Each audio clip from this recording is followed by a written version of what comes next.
That is the premise of our law, and I'd like to call as our first witness Mr. Charles Middlestat. What's Mr. Middlestat going to testify to? Your Honor, he is a private investigator. He is good standing throughout our state. I know him personally. And he is going to talk about his efforts in securing home confinement with current law enforcement officers working second jobs, detail, 24 hours a day, 7 days a week, to ensure that Mr. Williams is confined to his home, no contraband, no weapons, no flight, no visitors come to his home whatsoever, and Mr. Middlestat has done all this work in the case.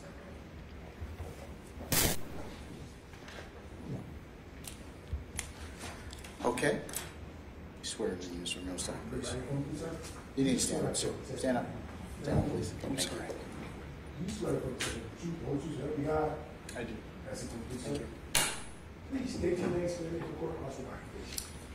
My name is Charles Middlestat, and the last name is spelled Mittelstadt.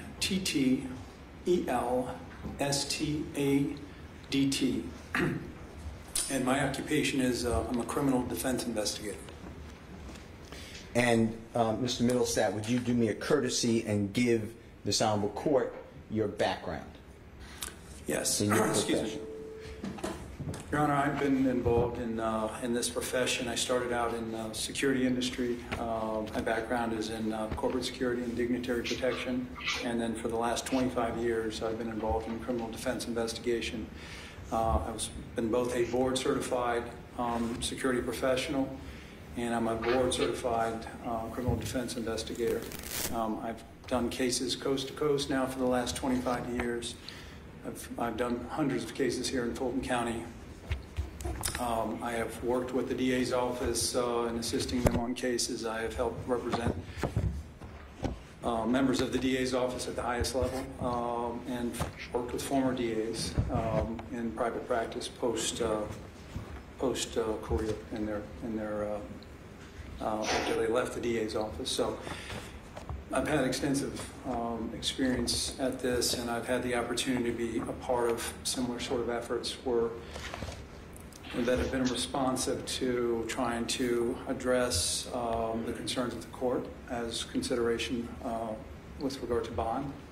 And Mr. Steele contacted me for that purpose to try to craft some solutions responsive to concerns that you might have, and to do some investigation into different circumstances that might be present with regard to some of the offerings that Mr. Steele is going to make today.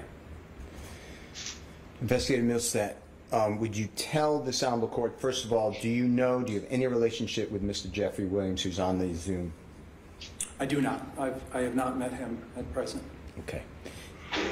Tell this honorable court what specifically I asked you to do, and explain what you did, and take the court through every scenario of what we are proposing and through your work. Okay. When you contacted me, you asked me to get with Mr. Williams' representatives for purpose of having access to the various properties that are within his control. There are 4 such properties located within the metro Atlanta area. For purposes of evaluating the potential of these properties for home confinement purposes, and looking at them from the perspective of a security professional, and in terms of what the staffing requirements might be for each property, and the feasibility of creating a home confinement program, and what those staffing requirements might be for law enforcement, currently certified, post-certified, only law enforcement staffing with regard to a home confinement, essentially program that also would include ankle monitoring, 24-hour, 7-day-a-week physical monitoring performed by off-duty law enforcement, and including making contact with law enforcement officers around the state that would be available to perform such a function, that would be authorized by their departments to perform such a function, that are ready to go as we speak today, that are ready to mobilize right now. And to date, I have secured 24 such officers that are authorized and ready to mobilize for this sort of assignment. The purpose of doing so and using law enforcement only is because they are active, they are sworn to uphold the laws of this state. They would be responsible for reporting any sort of violations that might be committed by Mr. Williams should he not comply with the terms of his bond. And so by utilizing active law enforcement only in lieu of utilizing private security or private investigators or anything lesser than a post-certified officer, we seek to provide comfort both to this court and to the state, responsive to the concerns that I've heard. Frankly, I sat through the first hearing a week ago, and I was relieved to hear that what we crafted is entirely responsive to the concerns that I've heard from this court, which really revolve around the issue of witness tampering and any other concerns that could arise from communications that might occur. And Investigator Milstat, is it fair to say that we did all this work well prior to the Monday, May 23rd, 2022 initial hearing that you're referring to? Yes, as a matter of fact, if you'll note, Your Honor, the letter that I addressed to you is dated May 20th, and so this was everything that's contemplated within this proposal here was crafted well before. I'm sorry, and it contemplated these sorts of concerns, and candidly, it's the most extensive, far-reaching effort that I've ever been a part of in terms of trying to directly address the concerns that could be anticipated in such a wide-ranging indictment with 28 defendants and 56 counts and the nature of these sorts of allegations. And so, in addition to the home confinement piece, ankle monitoring, a GPS ankle monitor for Mr. Williams, literally 24-hour, 7-day-a-week law enforcement. There are 4 different settings which have been contemplated, some which, based on my estimation, would require 2 officers, some which could require 1 officer only, and very candidly, we're completely, I have the staffing and we have the ability to supplement the staffing to any force level that we need to. So if Your Honor decided that we need 3 officers per shift, that's feasible. If the state, and the way that I have contemplated this is whatever the state, whatever concerns they may express, we have the ability to respond to that. Part of that contemplation also deals with the fact, incorporates what I'm terming a hammer, which is a 60-day reserve. So the best way I can explain that is there's 60 days worth of advance funding, and this is an incredibly expensive proposal. Just doing the math based on 2 officers, Your Honor, the cost to Mr. Williams is in excess of $1 million a year just for the staffing alone, and there's additional fees on top of that.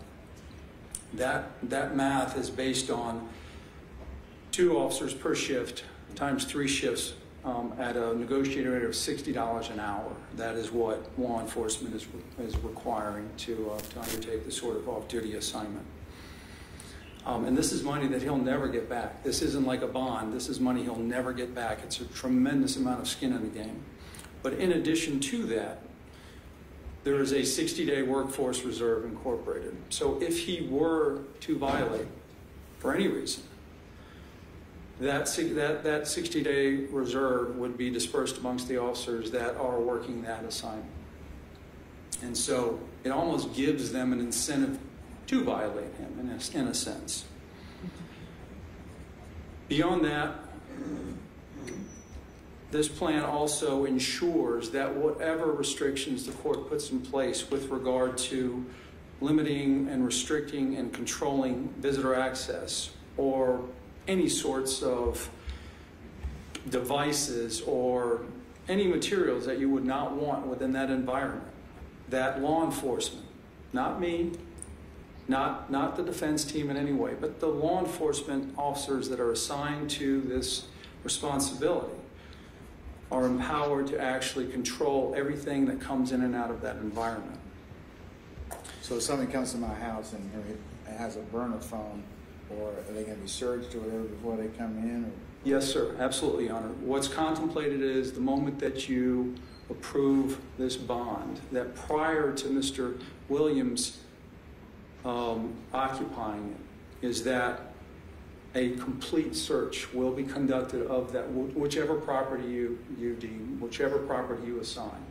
It will undergo a complete search that can include canine drug dogs. We'll do whatever it takes to satisfy Your Honor. And we will search that and we will bless that environment, and from that second forth, law enforcement will be put in place and nothing will come in and out of there. And I think that's very, very significant, because what we've heard, and I have heard, throughout these proceedings, is almost sort of an admission by the state at its, frankly, inability to do so in a detention center. I mean, we've heard the state talk about the fact that, in fact, it's even in the indictment, there are charges relating to the possession of communications devices by incarcerated persons. We've heard about drones being flown in or attempts to drop phones in. And we all know that the fact of the matter is, in spite of all the best intentions of the good men and women of Fulton County Sheriff's Department or the Cobb County Sheriff's Office, or frankly any detention center around this country, is that contraband gets in, whether it's in the form of phones or it's drugs or any other sort of contraband. It's just a fact of the matter is detention centers are just wholly unsuccessful in keeping that out. It mostly does not come through visitors. It mostly comes by the jailers themselves. And we've also heard testimony and proffers by the state about the fact that there are other ways to beat communications if we're talking about threats being called in or any sorts of orders being called in, through code sharing and other means of making that happen. If the real concern is, in this case, accepting the state's concerns at their face value, is to basically freeze Mr. Williams out, eliminate his ability to communicate, eliminate his ability to present a threat to anybody. This is the only plan that's going to be responsive to that. The state has demonstrated, or not the state, the law enforcement, unfortunately, based on its, again, in spite of its best intentions, has demonstrated an inability to do any of that. Free, 1 second. Mr. Steele, do you have that letter that you included in your materials from last time? Of course. Can I have a copy of it, please? Of course. I mean, I know it's in the binder we submitted last time, but if you have a copy of that. I do. And, Your Honor, I'd like to give a redacted parts because I didn't think the court would want the law enforcement officers' names, but we have that as well in additional names. So if you want that, they're unredacted. Thank you so much. We ain't gotten there yet, but I just wanted to take a look at it, so, okay, all right. All right, go ahead, continue, sir. In addition to that, we also make provisions for closed-circuit television monitoring. There are a couple of these properties that already have fairly extensive surveillance systems in place, and we'd be happy to turn over control of those systems, access to those systems to whoever the court deems fit, whether that's even the state or the Fulton County Sheriff's Office or anybody for that matter, whoever you seem fit or wherever that comfort level may arise. And we also are willing and capable of adding additional cameras to increase the monitoring. Mr. Millsap, may I ask you a question? Certainly. About the video surveillance, outside the home and inside the home? Both inside and outside. And if, let's say, this honorable court set bond, but with all these requirements, and wanted the opportunity to have certain designated people, whether the sheriff, prosecution, and the honorable court itself, to have access to the to see for themselves live video or the past video, would that be able to be done? Absolutely. Thank you. I apologize.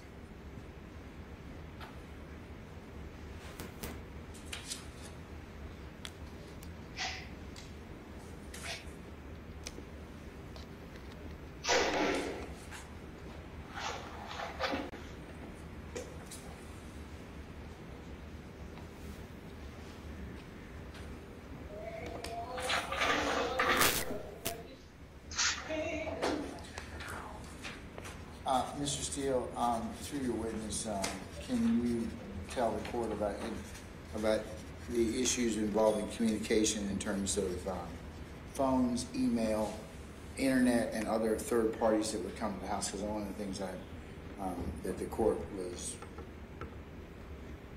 made aware of was the potential to engage in his trade or occupation while he's pending trial. Your Honor, we will go to the extent that we will agree to a condition as far as there's no electronics in that house. There's no internet in the house, there's no cell phone, there's no burner cell phone. Anybody who comes into the house, if approved, they would be on a list. They would be patted down and wanded, by the way, and if it's a woman coming, they would have to have a designated time because there'd be a female officer to pat down that woman. As far as work for Mr. Williams, we contemplated, if the court permits, building a studio in his home, wherever of these 4 homes, if the court ratifies and approves, and those people would, of course, be searched, and then all that equipment would leave, and there would be a search of the house as well, or the apartment as well. So we thought about it, Your Honor, and Mr. Williams is aware. I've spoken with him personally about it. As opposed to the way he's living now, he would live without, he would go back to the time I was young, and there'd be no electronics whatsoever. Will there be people present when he has other people in the house, other law enforcement present? We had that discussion as well, and we would have video surveillance. Mr. Williams would waive any privacy rights, would be in the house, and law enforcement can be present at the same time. Or, and we're not asking for this, but Mr. Williams can have 0 visitors in the house as well, except obviously his lawyers, doctors would have to go see him, and we would hope family members and business associates. But if the court says, I'm willing to give a bond, but no one's visiting him, we would take that as well, except obviously I'd like counsel to go. Oh, you were, goes without saying. Okay. You would be able to visit him as well as any medical providers or whatever. Okay. Anything else, sir, you want to ask Mr. Millsap? With regards to drugs, there's allegations of drugs in the home. I heard you mention drug dog, drug testing, if the court wanted drug testing to occur. That's correct. Again, this plan essentially contemplates addressing any and all concerns of this court and the state, frankly. And we have the ability, and I will make it my personal undertaking and responsibility to secure any and all necessary, whether it be a canine dog or any sort of drug testing, any experts we need to pull in to satisfy the court's concerns. As Mr. Steele had touched on, you know, one of the things, Your Honor, that we wanted to ensure you of is the fact that we had in place the ability to do thorough screening, and so that's why we do have both male and female officers, so that we have gender-appropriate screening and pat-downs and wanding for the very purpose of keeping out anything that you deem to be restricted. And I've heard you loud and clear over the last 2 hearings about the concerns with regard to communicating and the potential of threatening witnesses. And so paramount to that is the ability to keep those devices out, to keep those to prevent that very thing from happening. And if a visitor stated, you cannot wand me, you cannot pat me down, you have constitutional rights, what would be done with that person? They would not be allowed access. And there'd be reports each day by each shift, is that fair to say? That's correct, and I'm sorry I failed to mention that. The plan would be for the officers at the end of each shift to, well, during their shift, they would be generating activity logs to be completed at the completion of their shift, and then on once a day, we would upload to a cloud, through cloud access, all 3 shifts, the reports for that day. And those could be, again, available to whoever the court designated needed access to have those, including the state. The state, I'm sorry. And with regards to weapons, there will be no weapons in that home. By weapons, I mean hand grenades, handguns, whatever it is. Same thing? I think it goes without saying there would be no weapons in that home. We would seek to keep all of that out. Now, when Mr. Williams does have to come to court, would there also be provisions that he'd be transported to and from court by the sworn law enforcement officers while on bond? Absolutely. So he will never leave that home except in the custody control of lawful officers who are off duty but sworn. But if he refuses that, they report it to the court as a violation of bond. That's correct. Okay. Did you leave anything out, Mr. Middlestead? I don't believe so. If the court wants to hear about the different locations, Your Honor, we can do that. Otherwise, there are 4 different locations, Your Honor. Mr. Middlestead did write about them. We did redact. Obviously, we could give the state the exact addresses in this honorable court, but for privacy purposes, we did not file that with the record. And, Your Honor, each one of those, or I'm asking you, Mr. Middlestead, each one of those locations, 4 locations, have they been vetted and approved for this type of detail? Yes, I personally visited each one of those and vetted those and assessed the various features associated with those, which I have enumerated in this letter to Your Honor.